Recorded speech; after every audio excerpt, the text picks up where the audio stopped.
Le Qatar va investir 10 milliards d'euros dans l'économie française d'ici à 2030, c'est ce qu'a annoncé le président français ce mardi alors qu'il recevait l'émir du Qatar à l'Elysée. Cet accord, annoncé donc à l'occasion d'un dîner, on retrouvait notamment le joueur français Kylian Mbappé, a fait beaucoup parler. Il met en lumière aussi des liens importants et qui font parfois débat entre la France et le Qatar. Mais alors, de quoi s'agit-il exactement? On va se plonger dans tout ça aujourd'hui. Salut, c'est Hugo, j'espère que vous allez bien. C'est donc le sujet à la une des actualités du jour. Alors pour la première fois depuis 15 ans, un émir qatari, donc chef d'état du Qatar, était en visite d'état en France. Là en l'occurrence, il s'agit donc de Tamim Ben Hamad Al Thani, et le Qatar c'est donc ce petit pays en taille de 2,8 millions d'habitants, situé dans la péninsule arabique au Moyen-Orient, entre les Émirats Arabes Unis et l'Arabie Saoudite.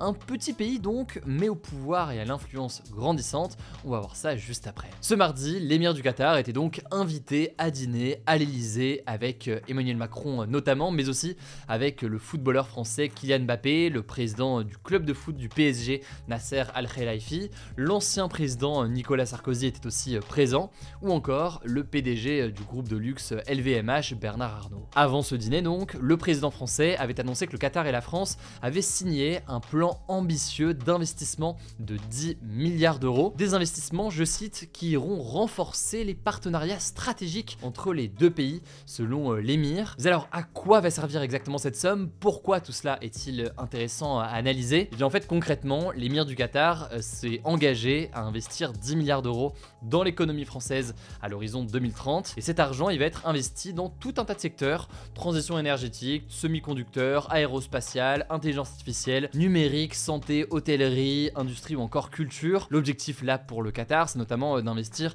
parfois dans des entreprises plus jeunes et plus petites, alors que jusqu'ici le Qatar est surtout connu pour des investissements importants dans l'immobilier, la finance, le sport ou encore le luxe. Et au-delà de cet accord, eh bien, la France et le Qatar ont annoncé vouloir relancer des relations culturelles, avec notamment une visite bientôt de la ministre française de la Culture, Rachida Dati, qui va donc se rendre au Qatar. Alors suite à cet accord, Emmanuel Macron a indiqué que le Qatar était un pays ami de la France, un partenaire fidèle et stratégique sur lequel elle sait pouvoir compter dans des situations difficiles. On va revenir là-dessus juste après. Mais justement, quels sont les liens qui unissent aujourd'hui les deux pays? Déjà, il faut savoir que la France, c'est le premier investisseur européen au Qatar, avec 9 milliards de dollars investis dans l'énergie, l'aéronautique, les infrastructures ou encore le tourisme. Et dans le sens inverse, la France fait aussi partie des 5 principaux pays qui reçoivent des investissements du Qatar. C'est donc des relations importantes et qui ne datent pas d'hier. En fait, depuis le début et depuis la déclaration d'indépendance du Qatar en 1971, la France et le Qatar globalement ont entretenu des relations importantes. Il y a vraiment eu un tournant dans ces relations lorsque Nicolas Sarkozy était président entre 2007 et 2012. C'est véritablement à ce moment-là que Nicolas Sarkozy a engagé des liens importants avec le Qatar. Il a encouragé tout simplement des investissements qataris en France. Ça peut être dans le secteur de l'immobilier, dans le secteur du sport, dans le secteur de l'industrie. C'est par exemple à cette époque que le Qatar est devenu l'actionnaire majoritaire du PSG, et c'est suite à ça, ceux qui suivent le foot le savent, que forcément ça avait entraîné l'arrivée de très grosses stars et une remontée dans le classement du PSG avec donc des très grosses stars, Beckham, Neymar, Mbappé, Messi, etc. qui sont arrivés ces dernières années. Bon, mais il n'y a pas que le PSG, on peut parler de l'investissement dans le Royal Monceau à Paris, dans l'entrée au capital aussi du groupe LVMH, avec donc le Qatar qui a pris des parts au sein de ce groupe français. Autre secteur important qui lie la France et le Qatar et qu'il faut quand même noter parce qu'il est dans l'actualité, c'est le secteur du gaz. La société française Total Energy est très présente au Qatar. Elle est impliquée dans plusieurs projets énergétiques et pétroliers directement sur place. Et d'ailleurs, fin 2023, Total Energy a signé un accord de long terme avec le Qatar pour assurer la livraison de 3,5 millions de tonnes de gaz naturel liquéfié par an à la France, et ce sur 27 ans. L'objectif avec cet accord, c'était notamment de trouver une alternative à l'importation de gaz russe, même si cette importation de gaz russe reste importante. Cela dit, ce GNL, gaz naturel liquéfié, il présente tout de même des limites importantes, notamment d'un point de vue environnemental. On va pas en parler aujourd'hui puisque c'est pas du tout le sujet, mais on en a déjà parlé dans les actualités du jour et on aura l'occasion d'en reparler. Ça c'est donc pour les liens entre les deux pays, et encore il y a aussi des liens d'un point de vue de la sécurité avec la France qui a déjà vendu des avions de combat directement au Qatar, donc ça dépasse largement seulement le cadre strictement économique, il y a aussi notamment des coopérations d'un point de vue militaire. Mais à côté de ça, il faut tout de même noter que les relations entre la France et le Qatar, elles ont aussi mené à certaines controverses, notamment sous Nicolas Sarkozy, concernant la transparence des transactions qataries en France. Parmi les points de controverse, il y a la question du rachat donc du PSG par le Qatar en 2011. Il y a une controverse sur la façon dont la vente s'est effectuée. Il y a aussi une controverse sur un potentiel deal qui s'est fait à ce moment-là. En effet, la cellule investigation de Radio France ainsi que complément d'enquête ont enquêté sur le sujet. Il est notamment question, selon leurs informations, d'un dîner qui a eu lieu en 2010. Un dîner où un deal global entre la France et le Qatar aurait été formé, avec d'un côté le rachat par le Qatar du PSG, l'achat aussi d'avions de combat Rafale à la France, en échange d'un soutien de la France pour l'organisation de la Coupe du Monde au Qatar. Là-dessus, une information judiciaire pour corruption avait été ouverte en 2019 et en avril 2023, c'est l'association de lutte anticorruption Accor qui a déposé plainte, notamment contre Nicolas Sarkozy, pour corruption. Enfin, évidemment, là je vous apprends très sûrement rien, mais le Qatar est régulièrement critiqué concernant la question des droits humains. Le sujet était beaucoup revenu évidemment pendant la Coupe du Monde de football avec les conditions de travail des travailleurs migrants. Je vous mets des liens en description pour en savoir plus. Bref, ce qui est sûr donc, c'est que le Qatar et la France renforcent leurs liens. En parallèle, l'émir du Qatar et Emmanuel Macron ont aussi parlé ce mardi de la situation à Gaza. Le Qatar est véritablement devenu un acteur clé de négociation avec le gouvernement israélien d'un côté et le Hamas de l'autre côté. Emmanuel Macron et l'émir du Qatar ont donc rappelé leur volonté d'arriver à un cessez-le-feu à Gaza. Le bilan humain à Gaza étant extrêmement important et absolument catastrophique. Il y a aussi l'objectif de libérer les otages israéliens et étrangers encore détenus à Gaza. Enfin, on peut noter que les deux pays se sont engagés à verser ensemble 200 millions d'euros en faveur des Palestiniens.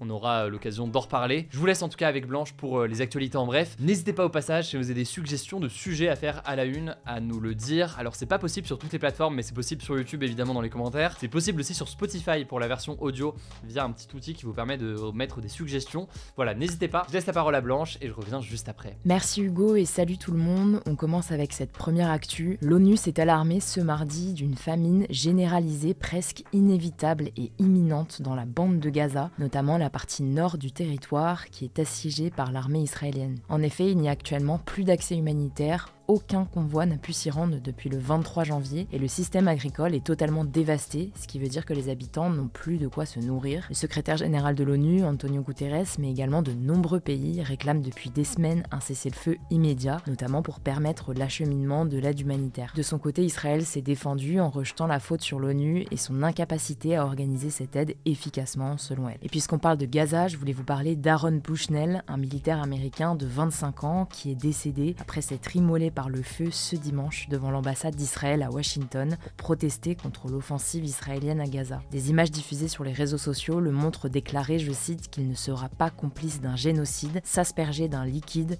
puis crier à plusieurs reprises « Free Palestine ». Deuxième actu, avant de laisser à nouveau la parole à Blanche pour la suite des En Bref, ça vient de tomber, le Sénat a voté pour l'inscription du droit à l'avortement dans la Constitution, qui est la loi suprême du pays. Cette inscription, elle vise à protéger le droit à l'IVG, donc l'interruption volontaire de grossesse en France. Alors dans le détail, les sénateurs ont approuvé le texte par 267 voix pour et 50 voix contre. L'Assemblée nationale avait déjà approuvé ce projet de loi fin janvier, désignant l'IVG comme une liberté garantie pour les femmes. Pour aller au bout du processus, la loi doit encore être adoptée lundi prochain par le Congrès, qui réunit les députés et les sénateurs. On vous tiendra au courant. Troisième actu, le nombre de signalements sur la plateforme du gouvernement Pharos, qui permet de signaler les contenus illicites en ligne, est passé de 175 924 en 2022 à 211 543 en 2023, selon le ministre de l'Intérieur Gérald Darmanin. En cause, selon lui, la hausse de l'antisémitisme qui fait suite à l'attaque meurtrière du Hamas en Israël le 7 octobre, puis de l'offensive israélienne à Gaza. Gérald Darmanin estime qu'il y a notamment un problème important avec le réseau social X, anciennement Twitter, sur lequel il y a beaucoup moins de modération qu'avant, notamment depuis l'arrivée du milliardaire Elon Musk à sa tête. Quatrième actu, plus d'un policier ou gendarme sur deux considère que le succès de sa mission mission prime sur le respect de la loi, selon une enquête dévoilée ce mardi par la défenseure des droits Claire Hédon. Cette enquête a été réalisée sur un échantillon de 976 gendarmes et 655 policiers répartis sur 7 départements en France. Concernant les pratiques professionnelles, 59,8% des interrogés estiment que dans certains cas, le recours à plus de force que ce qui est prévu dans les textes devrait être toléré. Autre info, 39,2% des gendarmes et policiers estiment que les contrôles d'identité sont peu ou pas efficaces pour garantir la sécurité d'un territoire, sachant qu'il y en a environ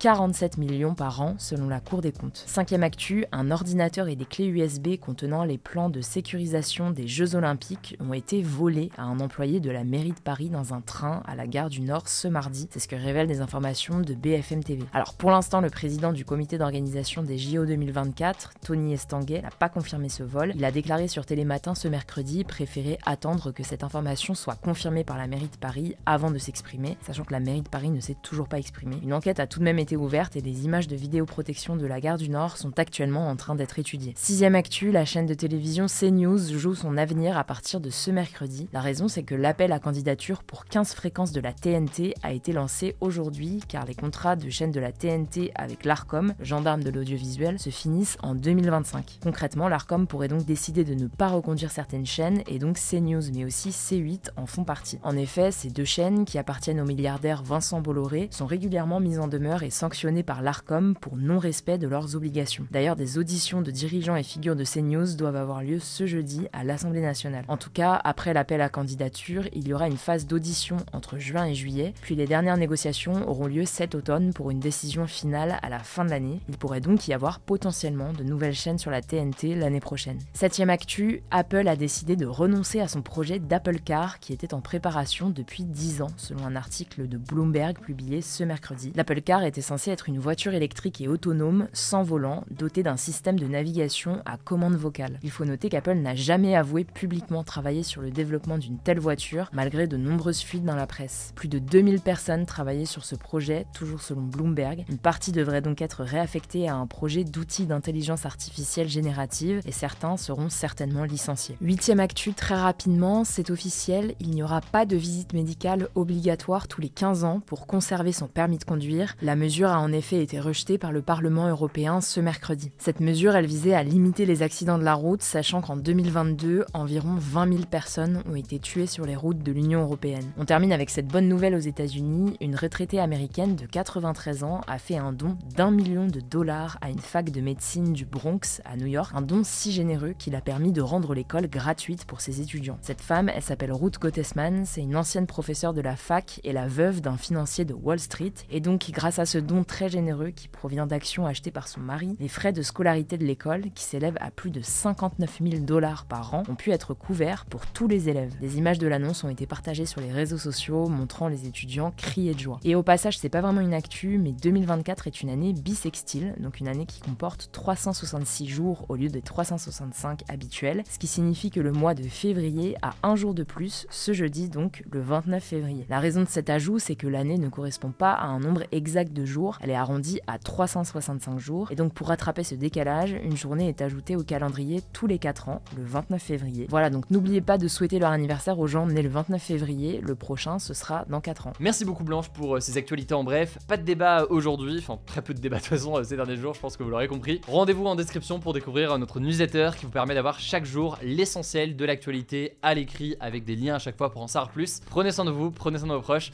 passez une excellente soirée ou une excellente journée selon quand vous regardez et on se dit à demain pour une nouvelle vidéo.